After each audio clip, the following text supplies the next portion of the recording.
ನಮಸ್ಕಾರ. ನಾಡಿನ ವಾರ್ತೆಗೆ ಸ್ವಾಗತ. ಕರ್ನಾಟಕದ ಸ್ಪಂದನವಾಗಿ 60 ಸೆಕೆಂಡ್ಗಳಲ್ಲಿ 10 ಪ್ರಮುಖ ಸುದ್ದಿಗಳನ್ನು ತಿಳಿಸುತ್ತಿದ್ದೆ. ಮಳೆ ಆರ್ಭಟ. ಕರ್ನಾಟಕದ ಹಲವೆಡೆ ಭಾರೀ ಮಳೆಯಾಗಿದ್ದು, ಗುಂಡ್ಲುಪೇಟೆ ಹಾಗೂ ಚಿಕ್ಕಮಗಳೂರಿನಲ್ಲಿ ಕಳೆದುಕೊಂಡ ರಸ್ತೆ ಸಂಪರ್ಕ. ನಾಳೆ ಕರ್ನಾಟಕ ಬಂದ್ ಕರೆ. ರೈತರ ಸಂಘಟನೆಗಳಿಂದ ಮೌಲ್ಯವರ್ಧಿತ ಬೆಲೆಗೆ ಬೆಂಬಲ ನೀಡಬೇಕೆಂದು ಬಂದ್ ಕರೆ.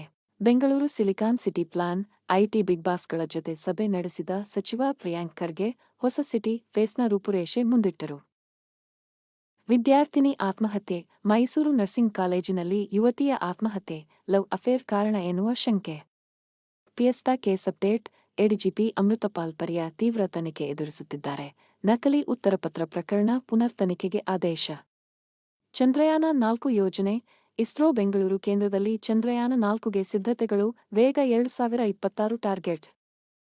ಕೆಂಪೇಗೌಡ ಅಂತಾರಾಷ್ಟ್ರೀಯ ವಿಮಾನ ನಿಲ್ದಾಣ, ಡೊಮೆಸ್ಟಿಕ್ ಟರ್ಮಿನಲ್ನಲ್ಲಿ ಹೊಸ ಸೆಕ್ಯುರಿಟಿ ಟೆಕ್ನಾಲಜಿ ಪರಿಚಯ. 8 ಬೆಂಗಳೂರು ಟ್ರಾಫಿಕ್ ಕಠಿಣ ನಿಯಮ.